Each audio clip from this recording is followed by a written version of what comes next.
He interviewed with us. He got copies of everything that we requested. He wasn't really happy because he requested this stuff before and he wasn't given this stuff. And he called me up a couple of mornings ago and said, I want to team up with you. You got good stuff. You got some amazing things. I think that this is going to force them to do the congressional hearings, and I'm working with the Oversight Committee.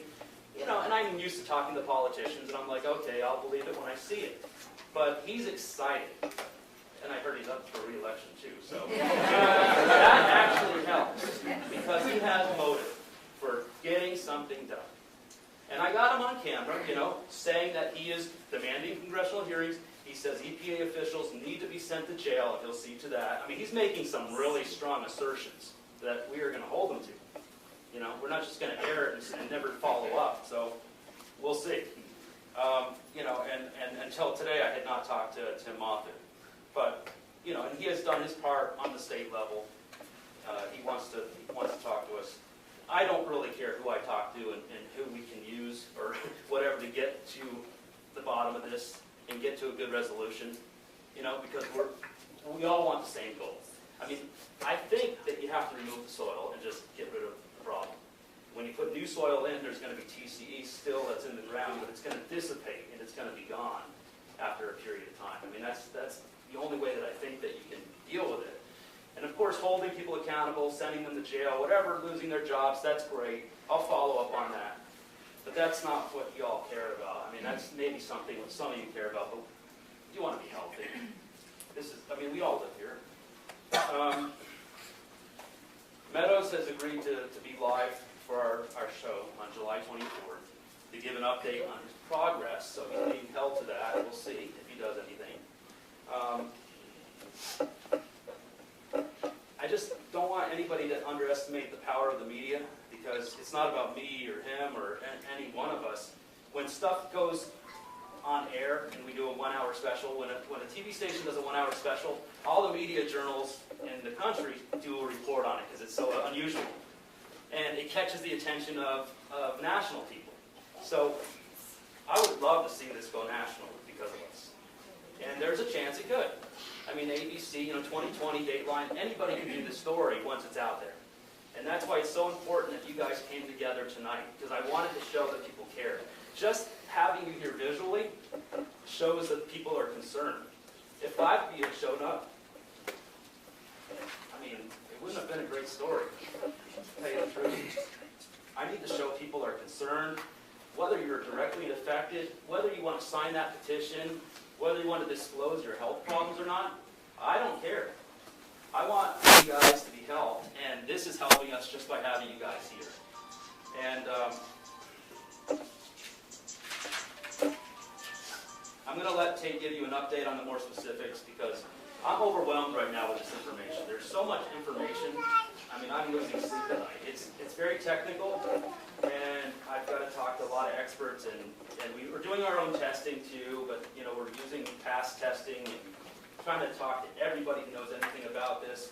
I mean, if you know of former CTS workers who I haven't talked to yet, who are willing to talk to us on camera especially, or even not on camera, all of that will help. I mean, these guys were out there handing out flyers and they said 2 CTS workers gave them their numbers. So I would love to talk to these people. I would like to ask you guys a question as a group. And just by a show of hands, it's whether or not you think that you may have been affected by any sort of contamination related to CTS. By a show of hands, can you raise your hands if you think that you may have been affected by any contamination regarding CTS? Just keep them up for a second, please. Okay, that's quite a few people, okay? And the sad part is that there's a lot of ailments that are virtually untraceable and that you may never know. And I've talked to people who have been directly exposed to TCE and vinyl chloride, and they don't have any problems, but when they have a kid, there's birth defects and a whole series of problems. So, like Dot had told me, the worst part is, it's like, when is something else going to pop up? I mean, it's that feeling of not knowing if you're going to be affected, if there's going to be years taken off your life. I mean, TCE is bad. Vinyl chloride is bad. BCE, I mean, all these other things that I don't even know what they are very bad. You're not supposed to ingest them. This stuff was running in groundwater. It's still running in groundwater. It's in the soil. It's migrating to the French Broad River. It's going Dingle Creek, King Creek. I don't know. What are the other creeks? They're all over the place. But it's a big deal. Nobody here is required to speak, of course. I mean, I can't force anybody to say anything, but I would like to turn that microphone on. And like I said, if you want a technical update, Tate can give you one. But I need your help for this story.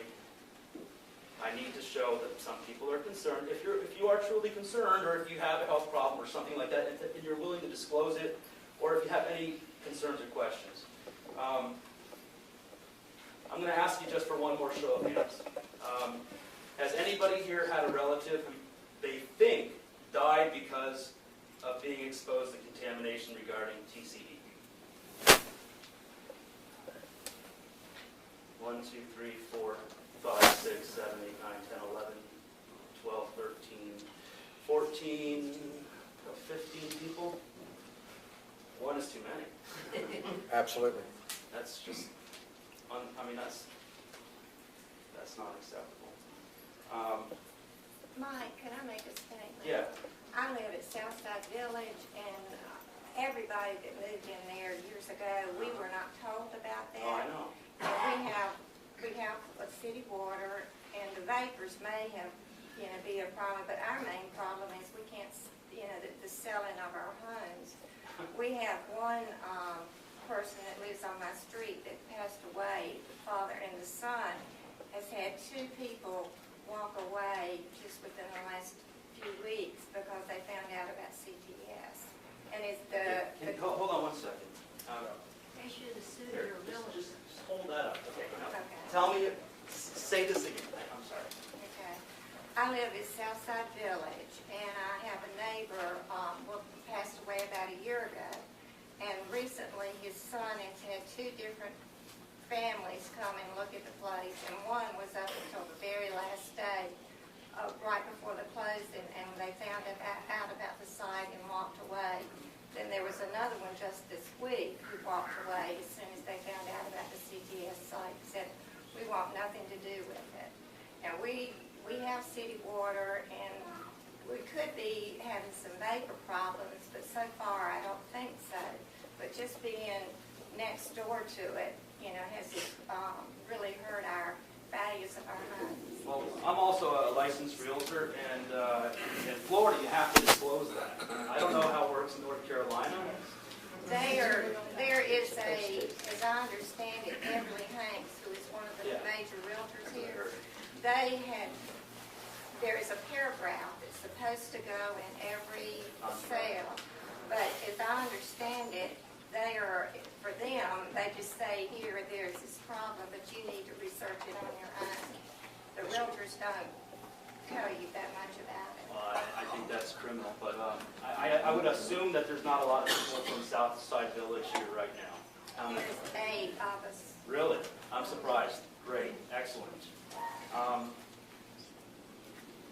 That's going to be included in our story.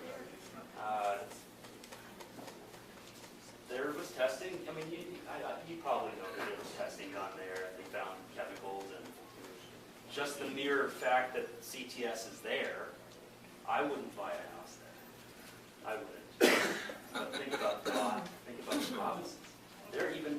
Come on. I mean, the government hasn't, or CTS hasn't bought their property from them at triple the value. I mean, that's the least that they could do.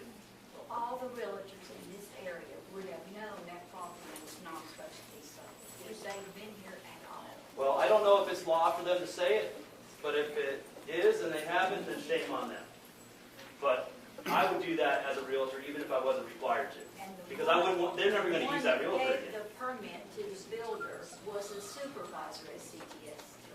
Now, then you went to Williamson County and the permit. that's stuff that I'd like to follow up on. I want to ask also, is there anybody here willing to say that they're a former CTS worker? I worked there 20 years. Two? Two? Okay. I appreciate you coming. You're really important to the story because you can testify firsthand what happened and whether or not you had any health problems and what you were told to do and not to do.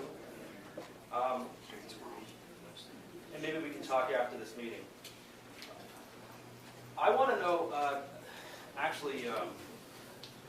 Congressman Meadows asked me to ask you guys what you want us to try to accomplish here, what you want him to ask the Oversight Committee.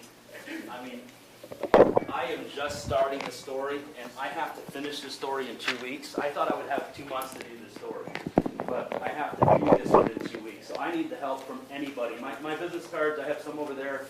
I mean, you can Google me or whatever. I need information from everybody, or some of you. Just anything will help.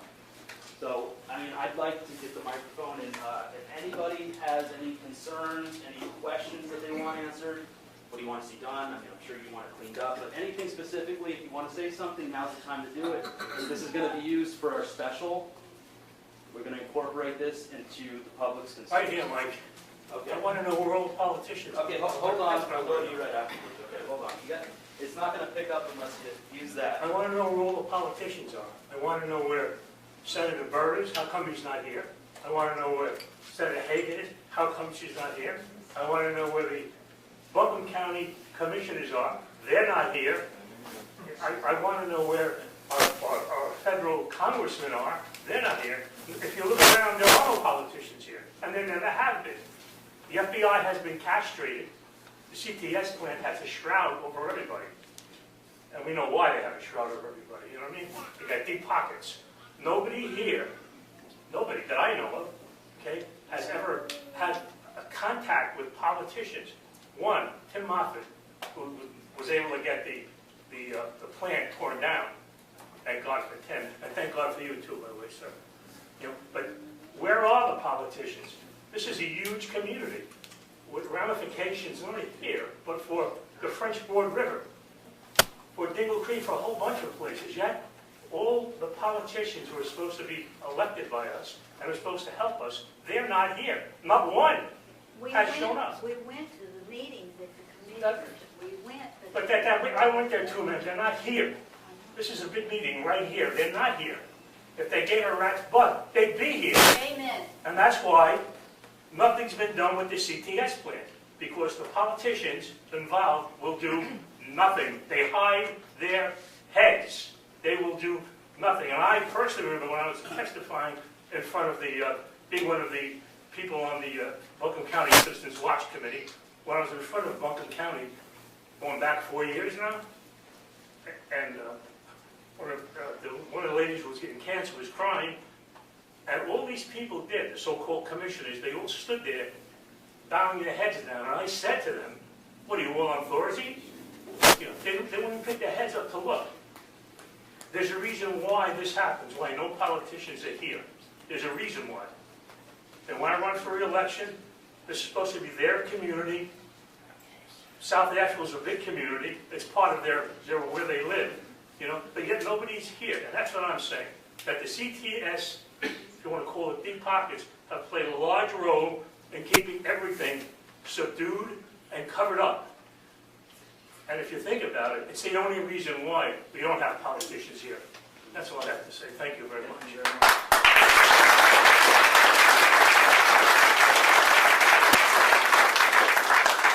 I can give you my insight on this really quickly, and it's just basic knowledge. According to Representative Moffitt, when he was lobbying for support to raise money to connect people to city water lines, not one Buncombe County commissioner requested money from the state, and that was, what, 2004, 2005, when the state had an exceedingly large budget especially for environmental concerns. This is according to him. And he said not one official from Buncombe County submitted a request.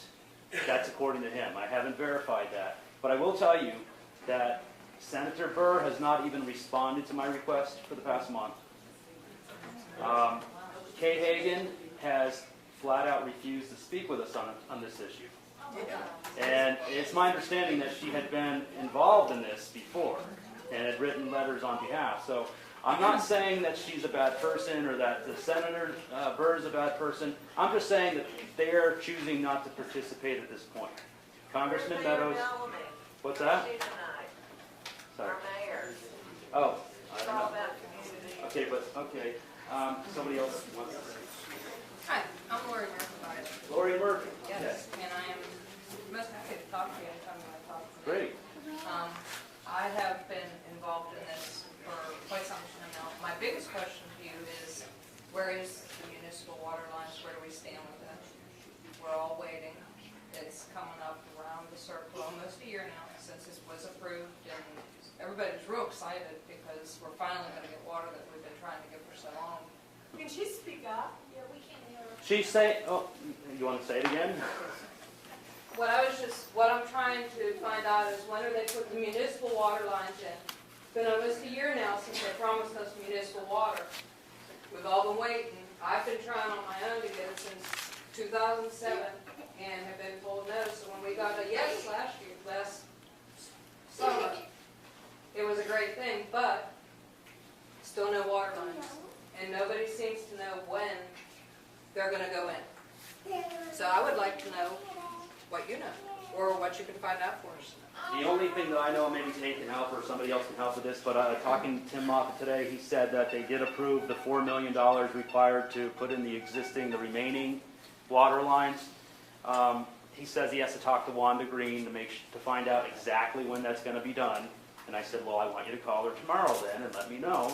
And he says that the county had to take out a loan for $160,000 a year for 20 years, interest-free. To do this, it could go up to $180,000 a year, but those lines will be put in, but there is no timetable, and it's up to the county manager to deal with that. But he says, once again, that if the county officials had applied for the grants and the funding to get these things, that funding was available at one point in time. So, who else would like to say something? Hi, I'm Judy Sells, and I just lost it. When you asked for the goal, Yeah. the goal is to get the site cleaned up. We have barrels in the ground that are corroding. We have chemicals that have been poured into the ground that should be taken out. We have, because they're spreading to the water, the air, the soil, we want the chemicals out more than anything else and the site cleaned up. Okay.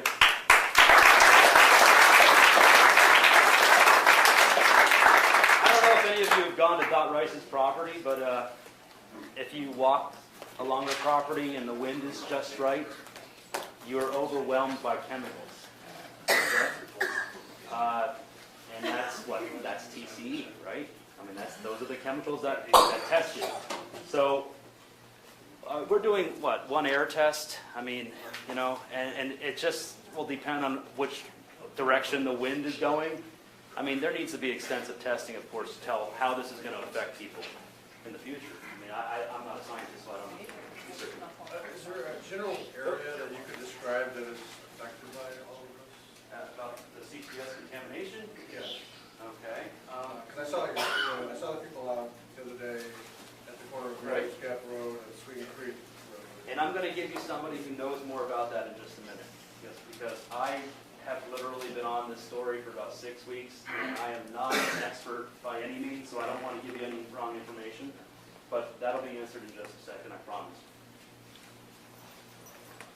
Penland. My name is Aaron Penland.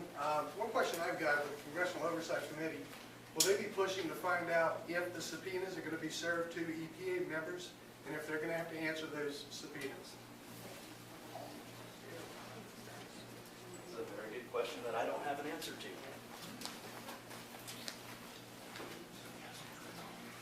The date that you're referring to that the money would have been available for anybody from the county, the city, the mayor, anybody was 2008 and and 9. 2008 and 9. And no one asked. No Nobody money, of asked. course, went away. Okay. It all went to the East Coast. Okay, so nobody put in, a Not request? one question. Okay. There you go.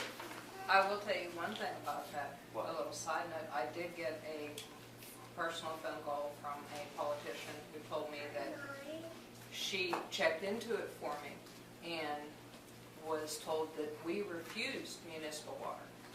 And as I said to her, Did you all just hear what she said? She said she got a call from a politician who told her that it was their understanding that the residents refused to have municipal water lines installed. and when I asked her I don't know. who refused municipal water, because I was never offered, she said, they said we refused, and that's all she would say. Should name names. Well, Who told me that? Yep. Patsy Cleaver. okay, there you go. Okay, that's a good question. How many people here, if any, are still waiting to be connected to the municipal water lines? Oh, so there's a few of you. Okay, how many are there anyway, like 120? 115, Okay, within a mile. that's a lot of people. That is the least they could have done. Unbelievable. The liability if anybody gets sick. If anybody gets it. Well, the other thing is there's a moratorium on digging wells. You're not allowed to dig a well. If your well goes bad, you're Okay, I'm gonna give her out of luck. Really? Okay. I don't know. My name is Shirley Harrell, and I'm on Northwood Road within a mile of the CPS plant. I'm on a well, and I did receive a letter that they were gonna put me on municipal water. And I called, I got really excited, and I called the guy, got an answering service, left a message. I said, would you call me? I've called again, left a message, nothing. So I don't know if the rest of you got letters or not, but I did get a letter, but that's been it. When did you get that letter? 6 months ago. Yeah, and it said they would be in touch shortly. How many people got that letter? Okay. Have any of you tried to call them? No, they said they. Well, I've called, they will not return my call. Did you work at CPS? I did. You did? Did Not you, as long as this lady. can I ask you a question? Did you ever witness them dumping the chemicals directly on the ground? No, not really. You didn't? I wasn't there long enough. Okay, that's fine. Let me ask you, I mean, did you ever see them dumping chemicals on the ground? Dumping and I've seen the barrels. You've seen them dumping? Yeah, I've seen them dumping. Where? On the ground? There was gravel pits on the back of that plant before they concreted over some of it. There was gravel pits that they poured it in. And then they built onto that plant 2 or 3 different corners. They built a shipping area on the other side of the plant, and that's all new concrete, no telling what's under it.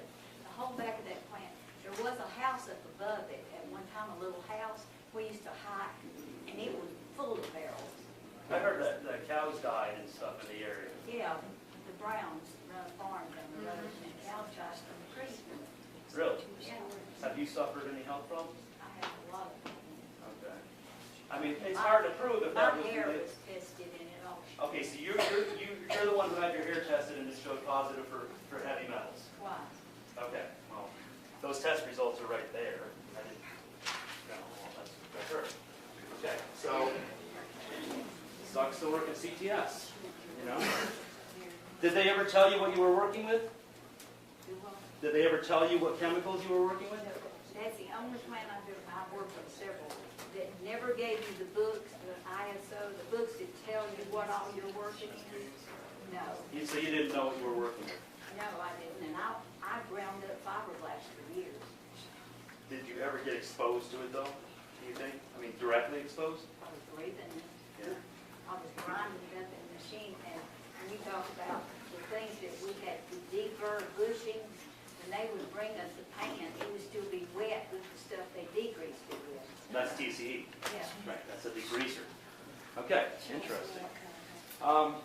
See, if they had congressional hearings, they would compel the officials to testify. They would be forced to testify. The EPA couldn't tell us or other people that they're not going to say anything.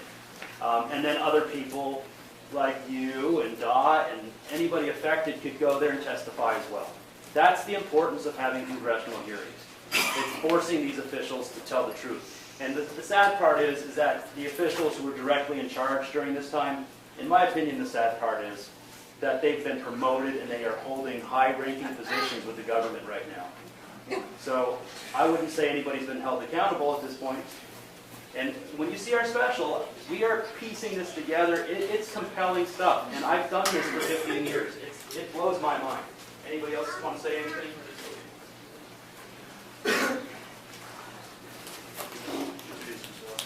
My name is Eric Kendall, and I just wanted to ask a question. You know, we're hearing all these things about these different officials, government officials, local county officials, but has anyone actually contacted the actual owners of CTS, the superintendents, the people who ran the plant? Are those people anywhere around? They're in the Elkhart. Yeah, and what have they done, or what are they going to do? We know that they still operate other plants, I think, if I'm not mistaken, like 5 or 6. Worldwide. They're in Elkhart, Indiana. That's where they're based. Yep.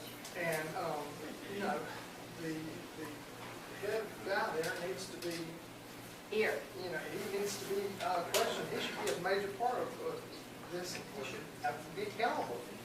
You know, what happened? Why did you do this? Why are you not cleaning this up? And like y'all said, the easiest thing to do would be go in there, clean those barrels up, and get them out of the ground. And, you know, they tore the building down, but what's under the building? They won't answer what's under the building because they know what's under the building. And there's actually pictures that have circulated around where there are barrels that are encased in cement sticking out of the banks where the plant was. I've seen them. Yes, so that's my biggest question. Well, I'll tell you, you can go on to CTS's website. They're in business. They're worldwide. They're based in Elkhart, Indiana. And I think you checked it out. They're posting profits of, what, $584 million? Yeah, just under $600 million last year. Yeah. So, I mean, they're doing well. I mean, how hard is it to cough up $8 million, $5 million to clean something up? I don't know. Yes, sir. This gentleman right here is the one who really got this investigation started. Okay. He keeps wanting me to say something, so I will. Go right ahead. John Payne, where you at, John? We're going to predict everybody tonight.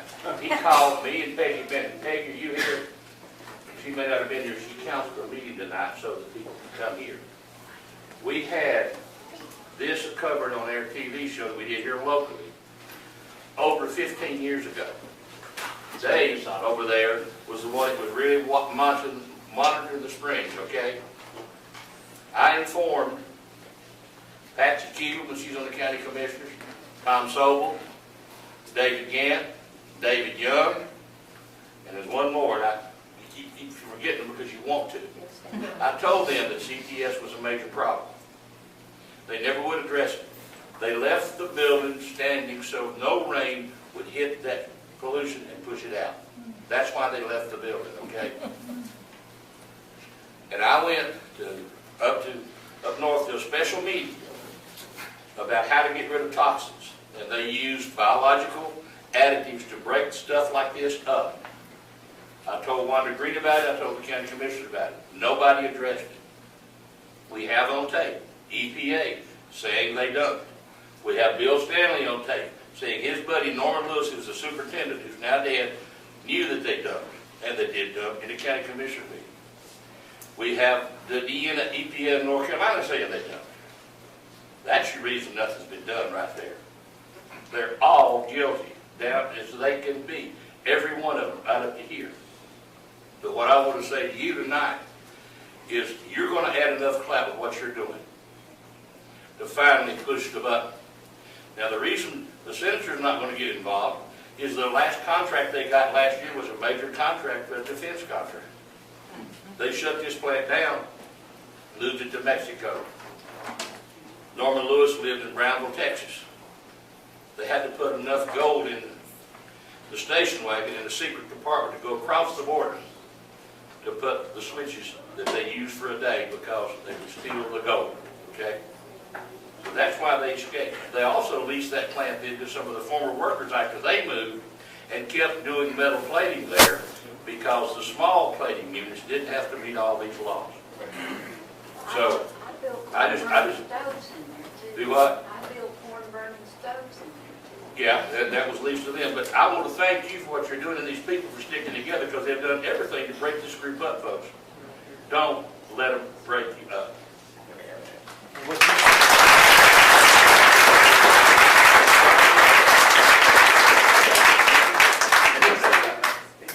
What's that? My name's Fred English. I sent emails this morning to every commissioner, every city council person. Look around, you see any of them? They don't give a darn about us. All they worry about is raising our taxes and getting our money.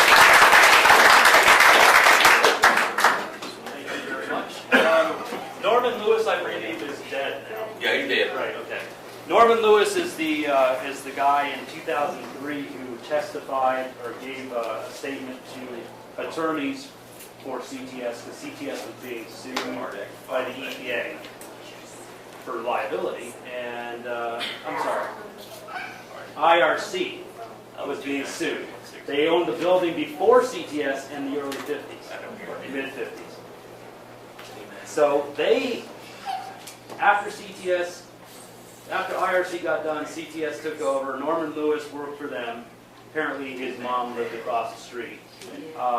But he testified that he's the one who said that the concrete had eroded away while CTS was doing their electroplating, so it's not RIC's fault. CTS was operating with bare soil underneath the electroplating room, and they knew it for years, and they did nothing about it. So thank God he said something. And we have that document for the first time too, which helps. Anybody else want to say anything? Good question, Fred. Sure. Are you aware of the filtration systems that they went around and put in homes recently? Not really. Yes. EPA and supposedly CTS went around putting big filtration systems under homes that were on well water. That's supposed to make it all better. Now I wonder whether it's going to make it all better. The city water needs to come through not to worry about filtration systems. And if they're putting filtration systems in, that sounds like to me, they're admitting, no, it's coming through. Okay, did you guys hear him? No. CTS is apparently going to some homes that are on well water, and they're installing filters to take care of the water. We have. Well, you have? How many But our people- water's not any better. Did they identify themselves as working with CTS or being affiliated with CTS? Yes. Okay. Well, where's Mrs. Robinson? Okay, you had a rain sock system put on your water, right? Yes, How much did that help? it did. Did you still have TCE in your drinking water? Yes. Okay. We You still had have it- about 5,000 parts we did. So I wouldn't trust any filtration system. I would probably try to just get another source of drinking water. According to my brother John here, he said this system, I have it in my basement, it's high dollar, probably $6,000 to $8,000.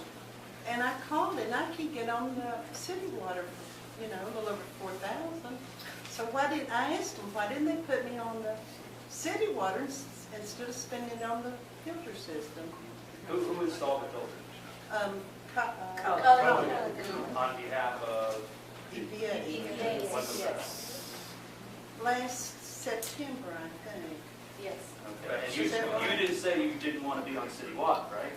Oh, no. Okay. They I didn't said, ask I could have city water, go ahead, and they've spent, I don't know how many filter systems they put on, but everybody's looked at it, so this is high dollar. No, it is. It's industrial. It's major. You want to see We're one? still having about water. Do you feel safe with a filter? No. Okay. And in room. I don't know a whole lot about this stuff. I'm just learning. Anybody else have a question or concern?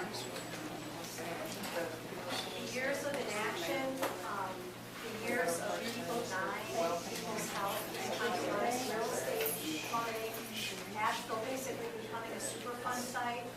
Can the people of Asheville pull together and maybe file a class action lawsuit or something?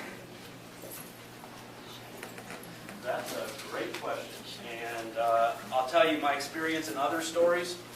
I've done stories not about groundwater contamination, but of things that the government has done wrong, and it has sparked class action lawsuits. There's a couple of unique situations in this case. because a lawsuit has been filed against CTS. But personally looking at this, and as a reporter from the outside, I would say that how can you not sue somebody again if you were denied the documents that prove that the place was contaminated and they knew about it for years but just didn't tell you? I mean, how can you not be allowed to sue? I mean, if somebody has a defense or has something to say about that, please let me know, because I want to know. I would say something about it, we sued CTS in the beginning, and we really had a raw deal. The documents were taken from the library, we didn't have everything that we needed, and our lawyer pressured us to sign, Both of them. Both of them. Yep. Don't want to hear You're a that star. much to him. But anyway, we signed, and they have it tied up. We can never sue again. We can't even say their name. Okay, so you sued them. Yes, we sued them, and we got a very small amount just for an easement to come on the property to clean up the property.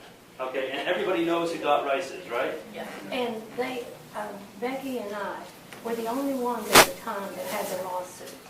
And our lawyer, he kept saying that if we didn't sign, that we were going to maybe have to pay for the cleanup. And that his associates said he was spending too much time on our case and all. And at that time, we had nobody to help us. We didn't have Barry and Tate and Dave and Aaron and all the other guys that are helping us now. So the documents were hidden from us, and that we did not have them when we had our case. You know about some of those documents now. Yes, I Do you do. wish you had those then? If we'd have had them, we could have been living somewhere else besides on top of the contamination now. Every time I go out our door, we smell it. We sit in the driveway, and my family is sick. And we're reminded of it every day.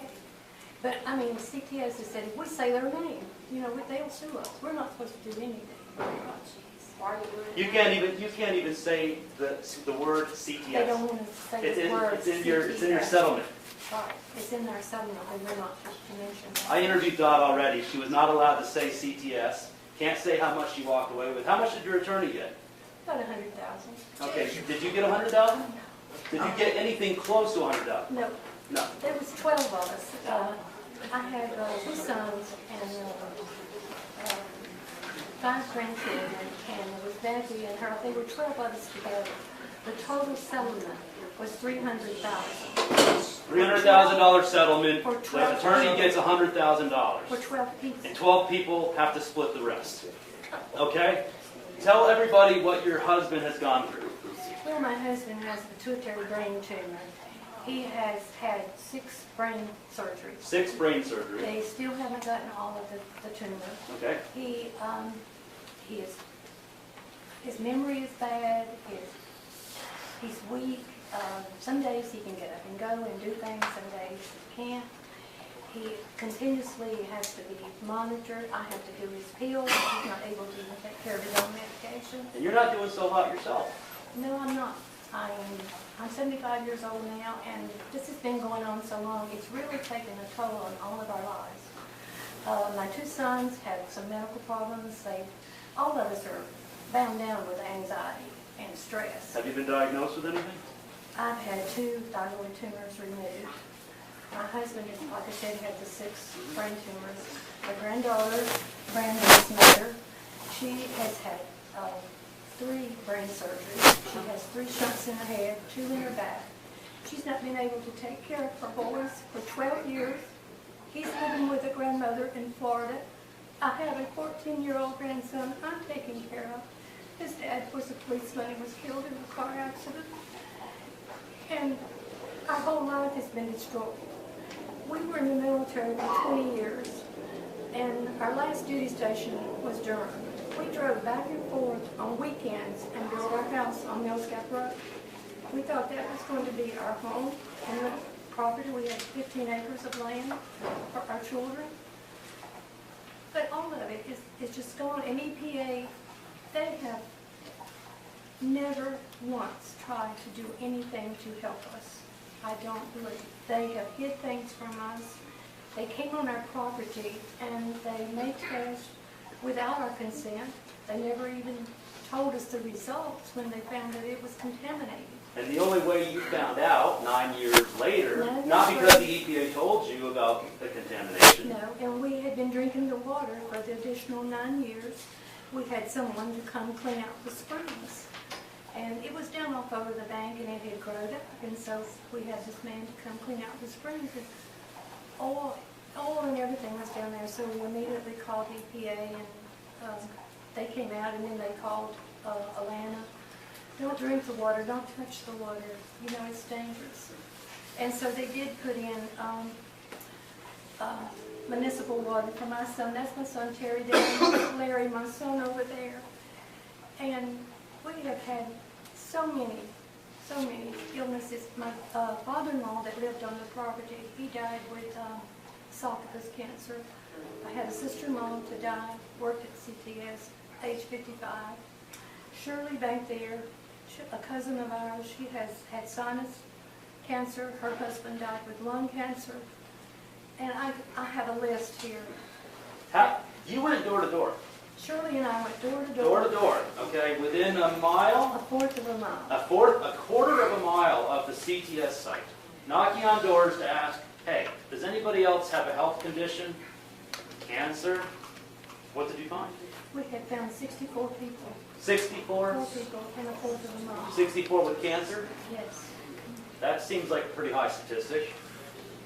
But when I talked to the lady that did the health survey from Raleigh, they didn't even include any of these names. No. And then I had told But they them, still found, like, what? How many cases of non-Hodgkin's they were lymphoma? 50. 50. 50 non-Hodgkin's. I mean, And then I was telling the lady at the health department in Raleigh about, you know, Mission building the new cancer center. Well, you don't have that many cancer patients. I said, $59 million wouldn't have been spent for a new cancer center if there wasn't a cancer in Buncombe County. good point, right? Thanks. When I worked at CTS, and this is when I was still young and working, we used to hike on our break. Right. And say this was the building, there was a little road at the end of it. And you could see the multicolored stuff that was coming out of the ground then. Yeah, you can see it coming out of the ground still in dots today. It's boiling up like lava. It smells and coming out. And you can smell it. You can't even be near it. It's horrible. And how many acres did you lose? We have 15 acres and they have about 3 acres fenced off. Y'all know that she owns 15 acres and EPA's solution was to fence off 3 acres, to take 3 acres away from her, to fence off her spring, and they stick a sign that says, don't drink the water. They have a sign on there, you know, don't drink the water or anything. Well, we still pay full taxes on it. I've paid over $49,000 since 1999. And I've paid over $31,000 for water since 1999. And how many people here think that Doc could give her house away? We couldn't. We could not give any of our land away. All right? And Everybody her says- husband was in the military for 20-something years. And everybody says, why don't you move? Well, this is our home, and when we retired from the military, we had moved numerous times, and we just didn't want to move anymore. And financially, we can't now. We've spent a lot of money for testing and medical bills. We've never been paid 1 cent for a medical bill, not for a mile we've traveled. We've been to Charlotte, University of Virginia, Duke, Chapel Hill for medical treatment. And she has a beautiful property, and up on the bank is where CTS is, and if you look where the ground is chopped off between her property and CTS, there's still barrels coming out of the ground. I mean, you can see them all along the ledge. It's pretty. Anybody else want to? At one point, they drilled a well in front of our house, 290 feet deep. They left 75 barrels on my property for 56 days with just a tarp over top of it. And I would call nearly every day, move these barrels, because we knew it was contamination, because it had tested 35 parts per million. And they left the barrels for 56 days on our property with a tarp over. She's got the pictures. Yeah, the pictures were. We picked them up on Christmas. Yeah, they picked them up on Christmas Eve.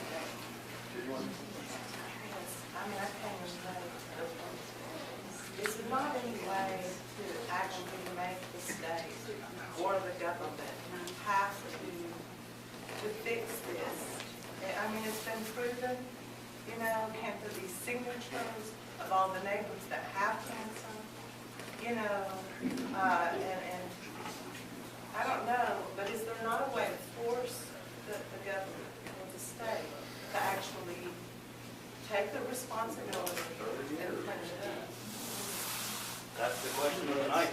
And there's a petition over there, and I think there's a health survey. I mean, I don't want people to feel like they have to fill this out and disclose their information, obviously. But if you were so bold as to put down your name and health condition, even if you don't know if it's related to CTS, that could be investigated later. I mean, the fact that there's 60 cases of cancer in a mile and 50 of non-Hodgkin within a quarter of a mile, come on, something's going on here, right? So any new information, any new people that you can put on that list, anybody who died that you know of?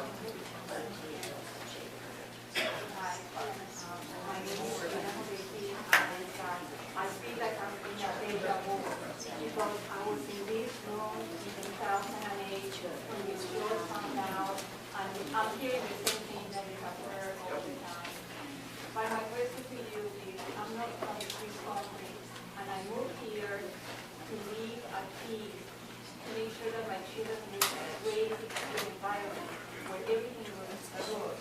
And I see sometimes in television or when I go to the ocean that there are little squares of protection for the turtles, for the eggs of the turtles. And if you touch those eggs, you are fine with a price. We are talking about human life. That seems like for God and for the Robinsons, why the government cannot just transfer them to move to an apartment away from their suffering and wait for a result? Why do we have to go through this for so many years?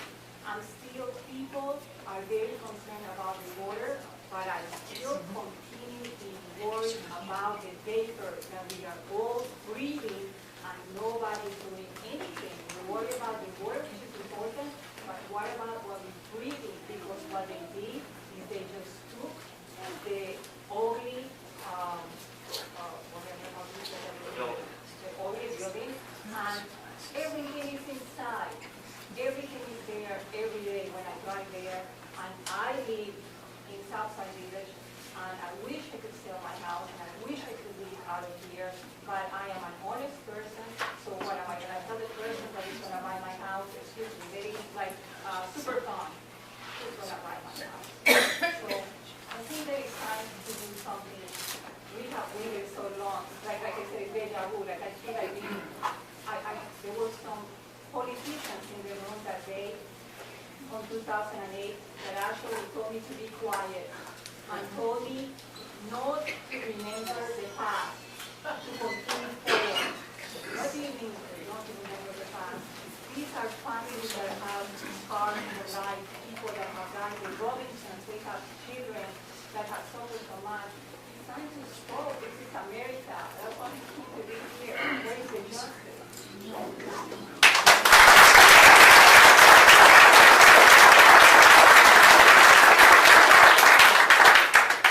All right, and I'm going to wrap it up. I know that you guys have heard all this stuff before, and you probably know things a lot more than I do about your own life experiences and what you want done. And I'm just telling you that I'm committed to doing, first of all, the hour special, which is going to be 8 segments. So it's going to be like a 60-minute special. I mean, we're going to have 8 different long stories throughout the hour. CTS workers, those affected, what people say is the cover-up. I can't say that it's an actual cover-up, but the documents seem to lead to a cover-up. And what's going to be done about it? That's going to, I mean, our last story is going to hold these officials accountable and follow through. That's one thing that hasn't been done before. You've seen 30-second, 2-minute news clips. Nobody's done a comprehensive story on this, right? Okay. Is this going to be on Channel 13? Yeah. Yeah. February 24th, July. Why do I keep going back to February? Gives you one more time. I'm living in the past. Okay. July 24th. We don't have an exact air time. I heard a rumor maybe between 5 and 6 p.m., but it's going to be promoted for a week or something before it comes on. So, you know, you'll know. But yeah, July 24th. All right. So, unless somebody has something that do you want to say something? Is it really important? No. It's a comment. I just moved here. My name's Jesus Agudo. I moved here less than a year ago, and this is the first time I'm hearing of this CTS issue. I'm grossly sick right now hearing about this. Yes. All the human beings who are affected, our location, our area. I want to address those people that are out there, from CCS, from EPA, the politicians, you that are listening, you know who you are. Do you not appreciate human life? Because here we are. We're all getting hurt. If the answer is yes, you'll fix this now. You'll clean it up now. If the answer is no, then nothing's going to get fixed. And you know who you are. Thank you.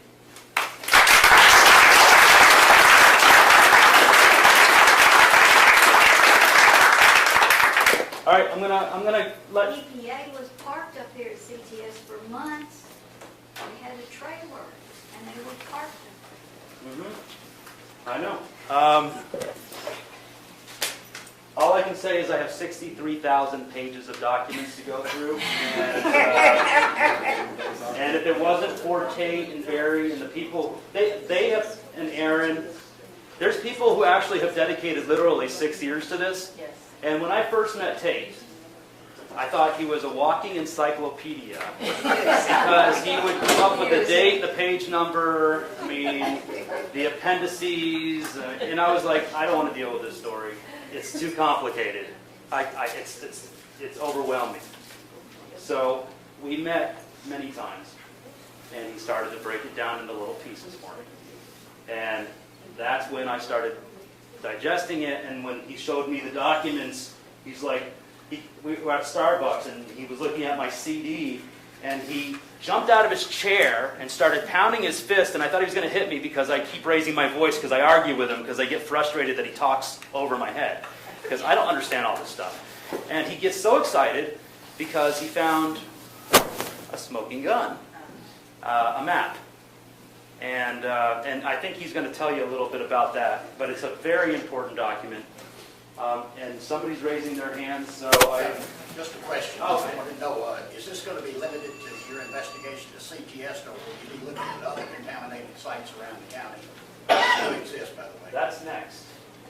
The CTS site has so much history that it's like, I'm honestly, it's going to be hard to tell the story in an hour. Yeah. I mean, I'm going to have to cut sound bites short just to get the facts in there. And I'm going to leave out a ton of stuff, but I'm going to hit the stuff that really matters in the timeline. And it should be kind of like a documentary, kind of like a Dateline special, where if I do my job properly, they will use these for the congressional hearings, it'll go national, and it'll make a difference. I just hope that I can do it. Properly. Well, I mean, I'm overwhelmed. I know, that's right, we'll help. You know, because Tate knows so much more than I do, and, you know, I mean, he's been on this 6 years, I've been on this 6 weeks. So I have a lot of studying to do. So Tate's going to tell you a little bit about what we found and where we're going from here. Here, take this.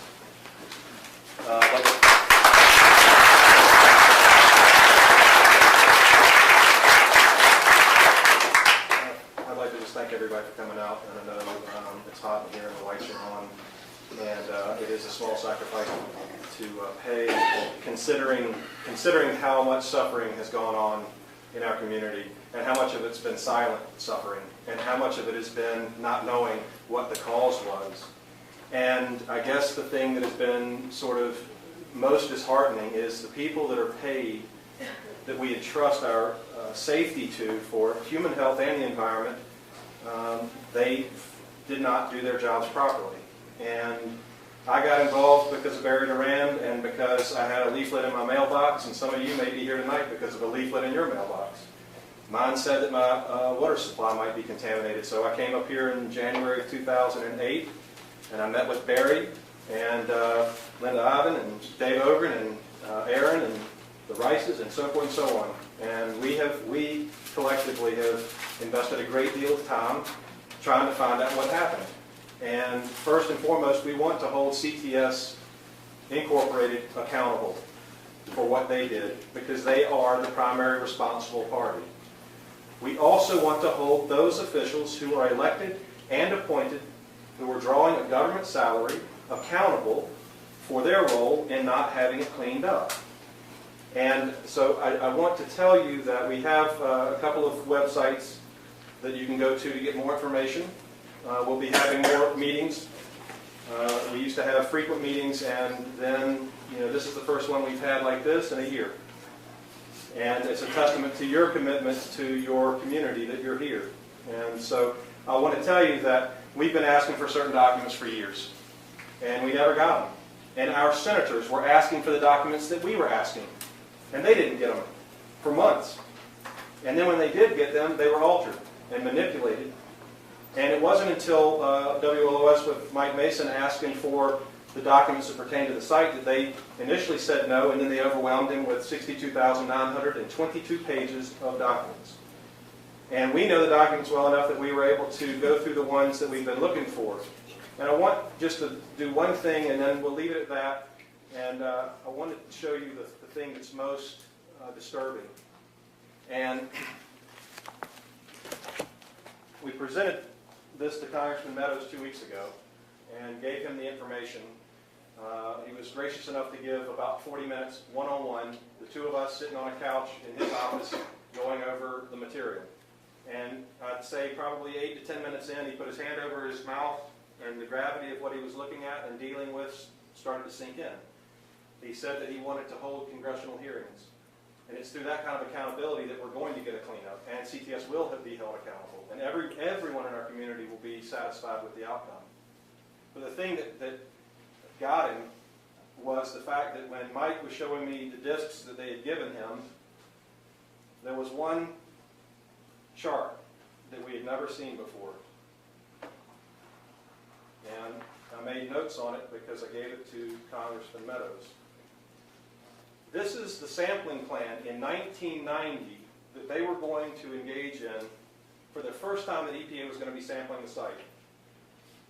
And they agreed to this sampling plan and received it on June 5th, 1990.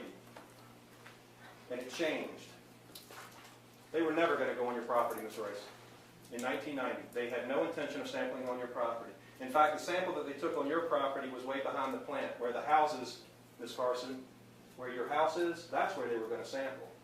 And they were going to do groundwater sampling at the site itself. This was June 5th, 1990. This was the study plan that was conducted in the Phase 2 report we've been looking for. And the report that they actually did for sampling shows that they moved the sampling onto your property without ever telling you and following the proper protocol to get access and give you the results. And they didn't do it, and they withheld that information from you. They also moved samples to an old pond. Mr. Ogren will be real familiar with this one. And the reason they moved it was thanks to the state level hearings. We ended up with this document last year that shows that EPA was warned about the Rice's health on June 18th, 1990. David Ogren called the local authorities to tell them that the Rices were getting sick from a new well, and that their well was contaminated, and that there was, Mr. Ogren was concerned about an old chemical pond which used to be used at the CTS property. Mr. Ogren warned the state. The state turned around and mailed the warning to EPA, and they changed their sampling plan. And the sampling plan took them onto Mrs. Rice's property at the end of pipes that are described as draining the site into their property. So the contaminant was being run into their property. They also changed the sampling from groundwater samples, and imagine what would have happened if they had sampled the groundwater at the site and found it to be contaminated, what that would have meant for a cleanup then in 1990. They went 4,000 feet away and sampled on my street and found that that well was clean. I did a single well. a single well sample. They didn't do multiple well samples, and they were going to do multiple groundwater samples on the property. Mr. Ogren's warning comes to the EPA by way of the state, and they altered their sampling plan. And then they confirmed that Mrs. Rice's property was contaminated, and they didn't tell Mrs. Rice. So what I want to say is that shows that they had no intent to go on Dot Rice's property. The call comes in, she's getting sick, there's contamination. It goes to the state calls the EPA. Well, then they change their sample plan without telling Dot. They sample on her property. They know they're testing for contamination in 1990. Yep. And they find contamination. And they didn't tell her. They knowingly tested. For 9 years, she goes drinking her contaminated TCE water after they knowingly tested because they had a concern that it was contaminated, and they did nothing. The plant was closed. Yeah. But by extension, the Robinsons, whose well was discovered to be contaminated, it was tested in July of 1999. There's another 9 years that could have been prevented had they done the appropriate screening for who's using wells and who aren't. And they didn't do that, and they left these families in jeopardy. And the consequences are very real, because the people that live in the Oaks, their neighborhood was removed from well water in 2008 because the migration of contaminant made it all the way there. This was one of the things that, in addition to the map being so different than what we've been accustomed to, the rationale for why they would pick the locations to sample, every one of them was to determine the presence or absence of contamination. Okay? 20 days later, when they actually sample, the rationale is different. The rationale now says to determine the extent of contaminant migration. So they know it's migrating. And they, made some mistakes. They gave it a designation where they considered it not to be that big of a deal, and they let it go. These documents have been withheld. They've been altered. They were the critical documents, even though they were altered. In particular, this report from the 1990 sampling was in the library in 2007, as required by federal law. It went into the library in May 2007, and it was gone by the middle of June 2007. And everything that we've been listening to in terms of, intuitively in your gut and getting involved in this and staying involved is because one, it's a right and wrong issue. Two, it's a human health issue.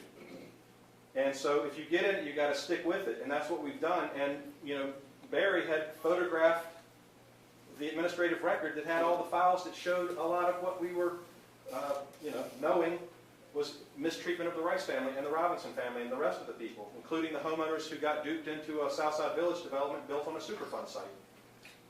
But if we hadn't have gotten this release of documents, imagine that.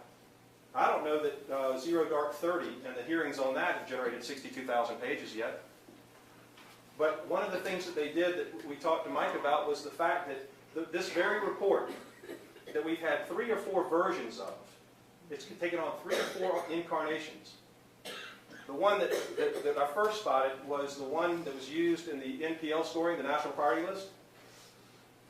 They removed 2 out of 3 appendices and then copied pages in one of the appendixes to get it to the right number of pages. And they struck out the official page and then hand wrote the other pages so that it would look like 196. And all of this would lead anyone to conclude there's something wrong here. And the way to fix it is going to be through, unfortunately, congressional hearings, because that's the only thing that's going to have leverage at this late date. And Linda was bringing up a point. They went so far as to change the size of the property for CTS. It has historically been 50-plus acres. In 2003, with a stroke of a pen, they changed it to 9 acres, which conveniently was the part of their property that was not developed with upscale homes marketed towards new retirees like the Wahlburgers, whose house is, 35 feet from a 100,000-gallon containment pond where they ran waste and had a gate valve to release it into Dingle Creek, which would then take it to the French Broad. And that's next door to Pete's house. And everybody I've talked to in Southside Village has always said if they had known, they'd have never bought there. There's your motive. Imagine when it's under construction and they're realizing that this site has gotten out of control for them, they'd have to tell all the homeowners, we're not going to let you build anymore. You're not going to be able to buy in here until we prove it's safe. So it's a human health issue and it's a money issue. And the way to get it fixed is to call Congressman Meadows' office tomorrow and just say, I'm so glad to hear that you're going to be doing hearings. Call Congressman McHenry's office and say, I'm so glad that you're going to support those hearings. Call Senator Burr and Senator Hagan's office and say, we're so glad that you're going to support this hearings. That's assuming the sale. So you're going to let them know. This isn't about anything other than getting to the bottom of a cleanup, making sure that our water is safe, our air is safe, and making sure that people who are abused like this are compensated even at this late date. The EPA should be paying the Rices fair market value for their home so that all of those families can move. I'm going to leave it. I'm going to turn it over to Barry. I just want to say this. We had a meeting way back in July of 2008, and one of the people that we're really concerned with in terms of their behavior came to this meeting for the first time. It was her first time at the meeting. Her name is Jennifer Wendell, and she works for EPA, and she scored the site for the Superfund. We were walking down the steps, those steps right there, and she says, you know, I really have to place a lot of responsibility on the Rices. You know, they should have moved. And so I stopped in mid-step and said, do you know what a contingency sale is? Because they don't have the resources to just buy another house and move and then wait for that one to get sold. They'd have to wait to sell that house that they're in, or those houses, then they could move.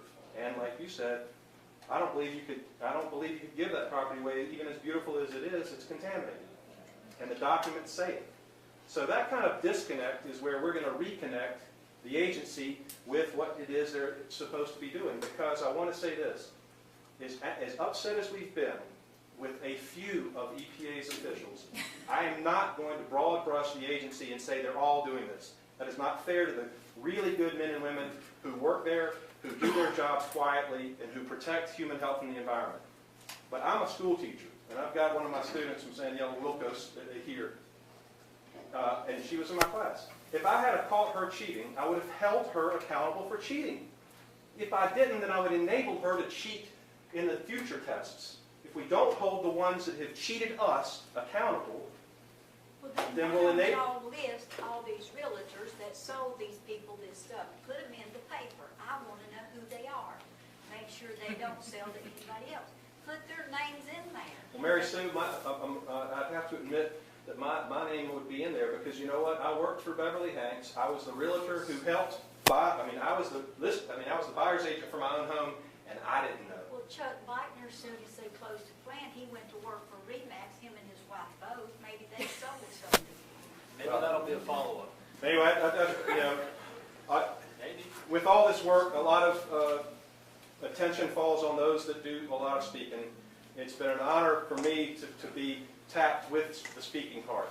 There is no presentation without Dave Ogren. There is no presentation without Don Yelton. There is no presentation without Barry Duran or Laura Carson or Dot and the Robinsons and everybody. And John Payne. And Shirley. And Mary Sue. And the people who've come forward. We don't have anything to talk about. And I just want to say thank you, on behalf of the group, because it is a group effort. And none of us should have any more attention than all of us, because we've done it together. And, it's something that is a very righteous cause. And I hope that you guys, when you leave, you'll take just a little bit of time and make those phone calls and get on the website and sign the petition for hearings. It'll all add up, I promise you. Take the way to get in touch with them, is it on the website? It is. Okay. And what are the websites? What's the website? cleancts.info. I have a settlement with them, so I can... Anybody wants one, take it. I do. It's the website. And I do want to say one last thing about the lawsuit. There is a lawsuit going on. I'm one of the litigants. Peter Wahlberger is one of the litigants. It's a multi-plaintiff lawsuit, not a class action suit. And those of you that are impacted by this, you can, because it's a multi-plaintiff suit, potentially get in on the suit, because a class action, there's a stop date where you can't participate. We are awaiting the decision from the Fourth Circuit Court of Appeals out of Richmond The decision is overdue. And, you know, there's a lot riding on whether people have the right to sue after the statute of repose or statute of limitations expires. And hopefully we're going to prevail. Our attorneys tell us that if we prevail, to prepare for the Supreme Court, and if we lose, to prepare for the Supreme Court. So this is a huge, huge deal. So I want to turn it over. Yes, ma'am. I just wanted to say that Mark Meadows did call me today, and he wanted to be here. He is in D.C., and he is very concerned about this, and he assured me that he would do everything to get this to a congressional hearing because he realizes how awful this is. And the only comment that I have is that the reason why we have these things is that we've got nameless, faceless, unelected bureaucrats that are running not just the EPA, but all of these other government organizations, growing the government, and it's government out of control, and there is no oversight. Our elected officials are the ones that have to answer to us. And this has got to get fixed. Agreed. I'll speak to, is that on? It's just the way it is. It's on for our camera. You have to speak up. Speak up. Well, I'll speak to this. One of the things that I had hoped when I first got involved in this, it was actually back in March 13th, 2007, when John Payne, he's a neighbor of mine out in Weaverville, and he said, you know, I had a chemistry background, and he wanted me to go check things out. So I did, and I saw the contaminant in Mrs. Rice's spring. I immediately took a sample, and we had it tested, and there were 10 different organic chemicals, including TCE in there. But I guess the thing I'd like to say is the first thing I did is go to the authorities. And that's where I hit a roadblock. And I can't tell you the number of conversations I've had with various folks at various levels, including each of the EPA officials, to get them to fly straight in a forgiving way. Just please do the right thing. And so far, that hasn't happened. And Tate has told you of a certain chapter early on, and we think this is, may have been a precipitating event that led to other things happening later. But even as we speak right now, their sampling plans, what they plan to do, are skewed and in a very biased way to not find things where they are or identify where they are. And one of the threads that has wound through this whole situation as far as the government and the EPA is sample location selection. You can do your sampling plan any way you want and not find anything and report back. And that's, that's happened here. It's happened, and it's happening presently.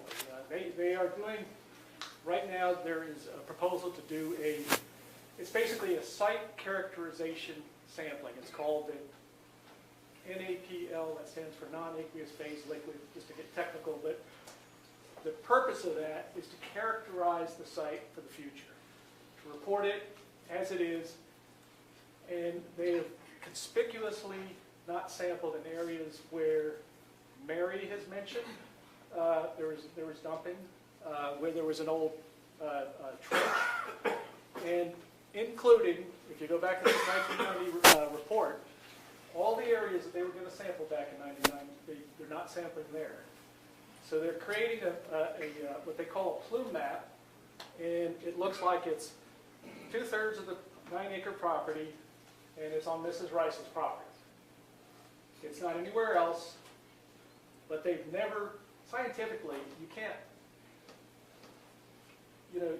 draw a conclusion about something if you don't sample at a location. If you don't sample, then you have no results, and you don't. So my reason for bringing this up is it's been a consistent pattern, and it's continuing today. And I have tried. I have been kind to it. I can't tell you how I've tried to persuade. Tate's been a little bit coarser than I have. I've been very, agreeable with them, asking them to go to their superiors, do this right, do it right. Hasn't happened. And so here we are at this juncture where it's about time that something does happen. And I tell you, it is important that this right get wrong, that this wrong get righted.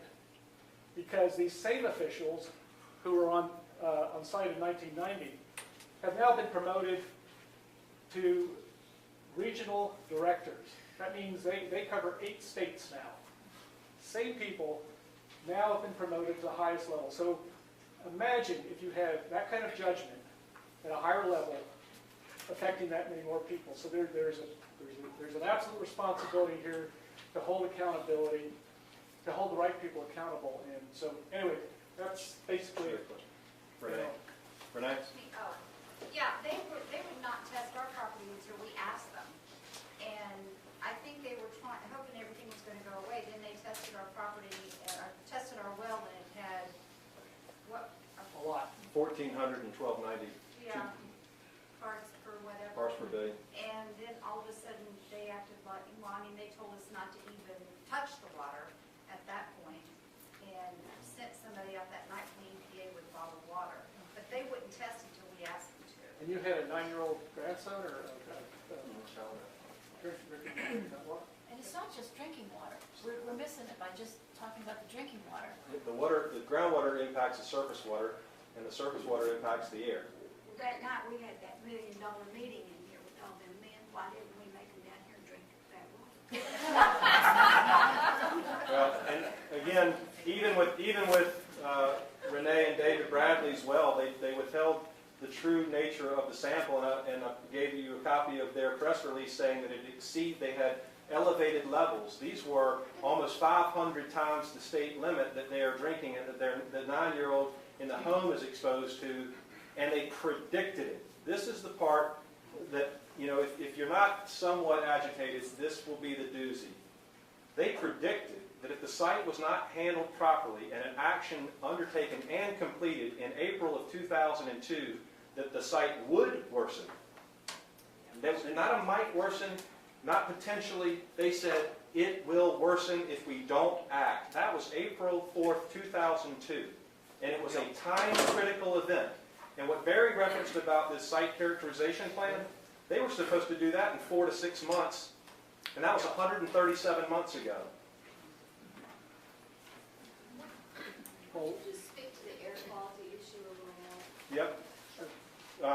First and foremost, the folks residing in Southside Village, there have been some samples that have been taken 2007, 2008, and then in 2012. In 2012, without disclosing anyone's names, every sample they had exceeded the cancer screening level. Oh my God. Okay? Now, on the Rice property where Terry lives, which his back door is, right there are the springs. They sampled in 2007 and 2008. In 2007, in the crawl space, where he doesn't live, it was 48 times the cancer screening level. In 2008, when they came back because Barry and Mrs. Rice were begging them to sample the air again, they sampled one time in his closet, where he doesn't live, and that was 16 times the cancer screening level. And they never came back. And now, the thing that Barry was talking about, they won't sample his air unless they sign over access to their property. They won't even let him look at this air sampling plan, which, by the way, is CTS's plan. So the air quality in the immediate zone, they found it in the Robinson's house across on Concord. They found it in Walt Dawkins. So they found bad air in the area. Let me explain something. That's the other reason for getting this cleaned up soon, because it can present a problem if it gets the TCE moves away from the site and gets in what they call shallow groundwater, because as the TCE breaks down and you have a home on top of it, you can begin to have vapor problems. It's not necessary. It's sort of incidental, because the kind of groundwater table we have, which is a fractured bedrock, it's not an underground lake, so to speak, that they have, for example, Camp Lejeune, where they have a similar problem. So you may not have a problem at all. It depends on if fracture that has contaminated water, but that's another reason to act quickly. And the point I just want to add on to what Tate said about the action level. What happened basically was in 2002, somebody finally did an evaluation, and that's when they found 830 parts per billion in the building. 30,000 800, yeah. And essentially what they did at that point was execute a document, actually the same kind of document under a law called the National Contingency Plan that gives the federal government full latitude to do what they have to do. And when they had the Gulf oil spill, for example, that's exactly the kind of document that was executed, and this met that level. And in that agreement, I'll just explain, the federal government has 3 modes of responding to an emergency situation.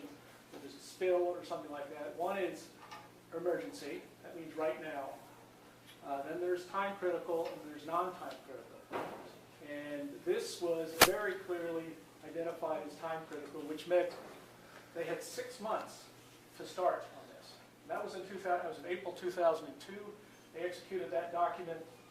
They didn't get going till 2005 or 6 on a plan, and they let the time, the clock run out on this. And I'll just say one other reason why I got involved on this early, and why I felt my effort was warranted, is because I recognized the physical circumstance of the situation. That you have a contaminant that's located and identified at the top of the hill, and naturally it will migrate. And so my efforts were hoping that we could get quick action that could avert a larger problem. And we've had nothing but delay. And unfortunately, that does not, speak well. I mean, it's an unfortunate situation. And but in any event, we are really hoping that this does come to some congressional hearings where there's actually accountability and action above all. That we actually have, everybody on board on this thing once and for all. Forget all the political things that restrain people from acting or not acting. This is an appropriate thing for the federal government to be acting on, and it really needs a higher level of accountability. So anyway, that's. I need to grab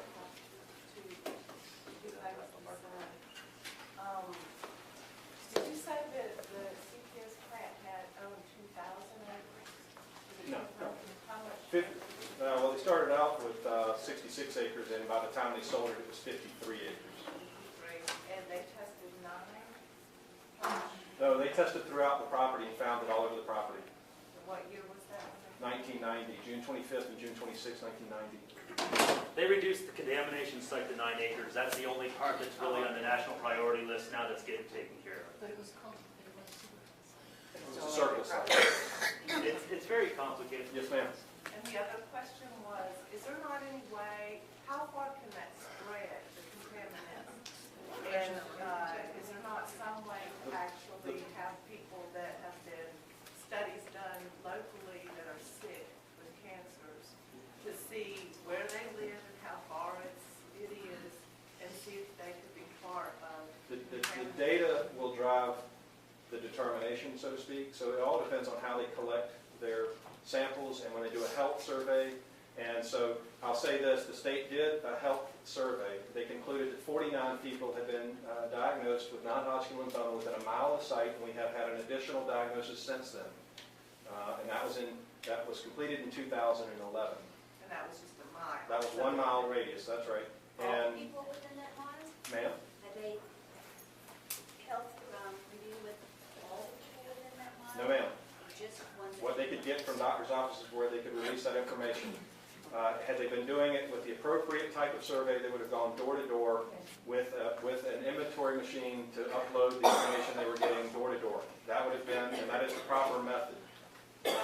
I've just, in turning it back over to Mike, I want to say this. Up through the time that Barry got involved, I reeled off some names. We wouldn't be up here at all either without the Murphys or the Selzes.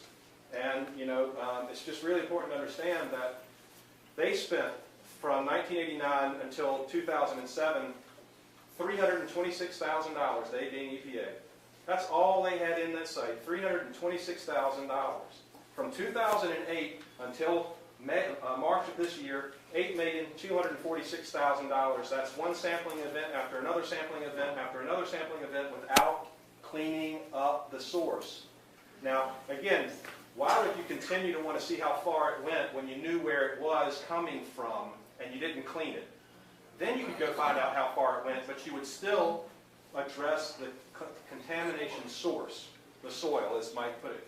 And that would have cost between $4.9 and $5.5 million, and it would have taken no more than 8 months, start to finish, and we'd have been done with this. And could have had the municipal. And could have had the municipal water, all for less than what EPA has spent of our money. Yes, ma'am. Well, Tate, let me ask you something. Has anybody else been accused of causing the contamination besides us? Besides you, Yeah. We got whatever you call them. a request for information because you might be a potentially responsible party for the contamination in your well. They told us if we didn't respond within 30 days, they would fine us $33,500 a day. When was that? 2009. 2010 is when they were served that paper. Their well went bad in 2009. What I want to say is, Because they said the CTS recognized that there was contamination there, but they wanted to say that there were other sources besides them, and so they said because we had a business, which was just the mailing address of the business where it was at, but they said because we had a business, we could have been a source of contamination. that's a legal maneuver. We had 30 days to respond, and we had to get an attorney and all that kind of stuff, because we had 30 days to respond, or they were going to charge us, fine us $33,500 a day. That's amazing. And the thing about, Gina and Glenn Harecki, Glenn's the president of the CAG, the Community Advisory Group, and there's information on the EPA's website that will direct you to Glenn to get in touch with the rest of the group here. Yes? I'd like to, on behalf of every single person that lives in Asheville, thank you guys for putting this time and effort into really trying to help out everyone here in Asheville, because it's really, really putting in effort, and it's really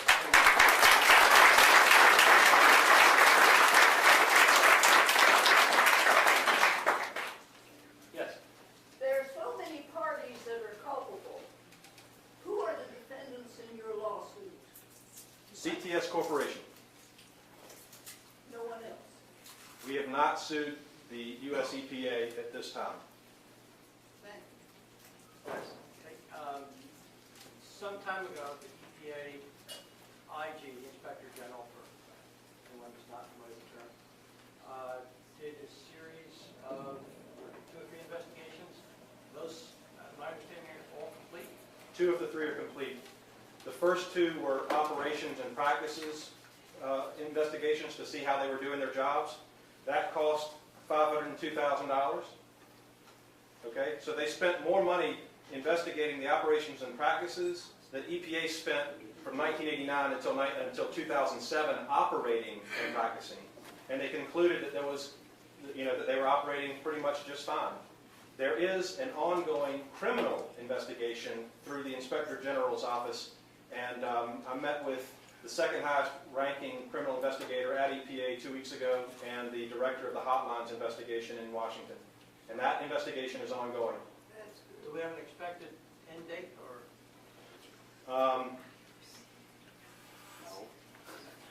No. To date, I'm unaware of any former employee that the IG's office has interviewed as a shift worker, floor worker, non-management. And that's the reason the EPA says they can't talk to us about anything, because of the criminal investigation, which, in my experience, can drag on for many years. So, we're not going to wait 10 years, 2 years, or a year before we do a story. I know it's hot in here and it's getting late, and I got to get my crews back, but you guys can keep doing the meeting. I mean, Tate and Barry have the answers. I am learning.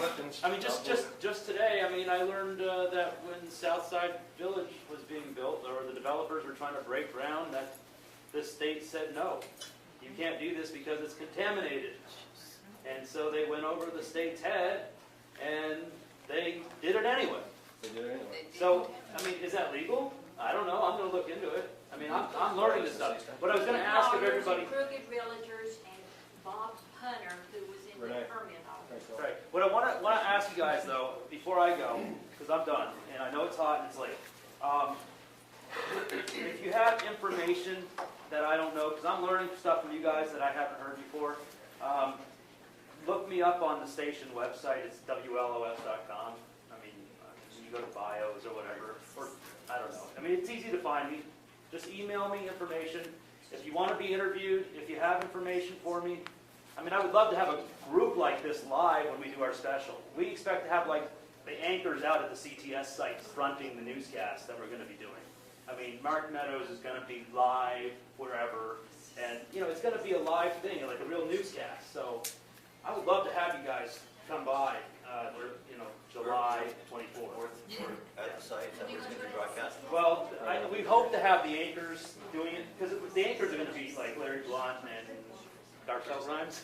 Come new to the station. Doing it like at the site, you know, just like, you know, you would see the anchors at a national network doing if there was a tragedy or a disaster, right? We want them there, right on the site. And then tossing it back to me in the studio. I was hoping to have a group of you all together. You know, Mark Meadows would be there, great, but I wanted the anchors to talk to him because I already interviewed him. You know, I wanted to talk to you guys. So if anybody's interested in, what's that? I mean, you want that many studio. Like 300 would be good. So, no, I mean, more the better, really. It doesn't matter. I mean, I didn't know you might have a size requirement. it would look silly to have less than 10, I think, right? But what I'm pretty happy with how many people showed up tonight. So 100 would be a good goal. That would be great. That's good. But if you were there, you'll be live on TV, and it'll just be me talking to you randomly, you know, and you don't have to have a health problem or be directly affected by this. Just be concerned about it. I mean, So where do we go to be part of that? Yeah, you're invited to be part of it. Where do we go? You know what I'll tell you? This is what I'll do. We're going to start airing promos a week or two before. Wednesday makes 2 weeks until it airs.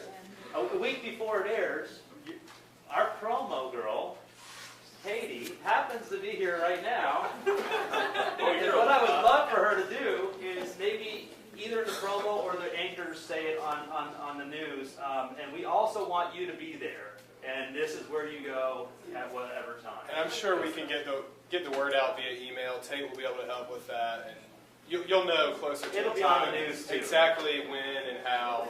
We'll put it on our website. On the Facebook. Yeah, there are two in the community.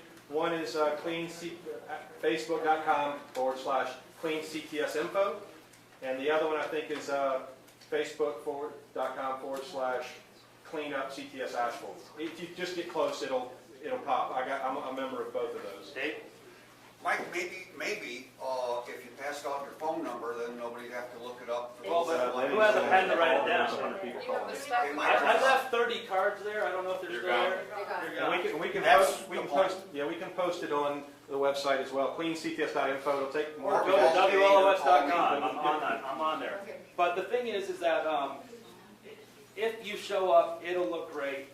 I interviewed Mark Meadows already. The good thing about TV is that you get them vowing to do something, and I will run that over and over again and hold them accountable. He says, these EPA officials need to be in jail. He says, I'm going to have them do congressional hearings. Well, he's going to look like a fool if that doesn't happen, you know, or if he doesn't try his darndest to make it happen. So when we get it on tape, it's always going to be there. It's always going to be online. And that's the one thing that I can help everybody else with. That's the least thing I can do, right?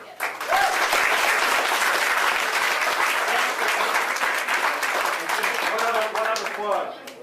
When you make that phone call and you're thanking them for those hearings, also please take 2 seconds and suggest that they find a way from EPA to compensate the Robinson family for all that they've been through and the Rices, because they need to cut them a check, which isn't going to make them unsick, but at least it can give them some flexibility. Please. Thank you all so much for being here.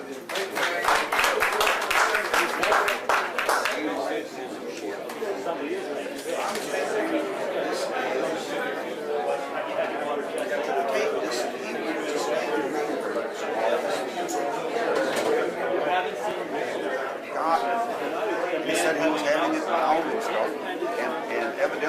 particular information. And I'm kind of...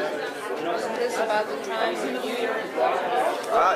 Yep, this is what he got. They gave him the whole damn thing. And he says there is stuff in here that will hang. That's not And he just got that, because nobody expects to have that. I guess, today. Whoa. Oh my God. I don't know what he found. Well, there's no indents.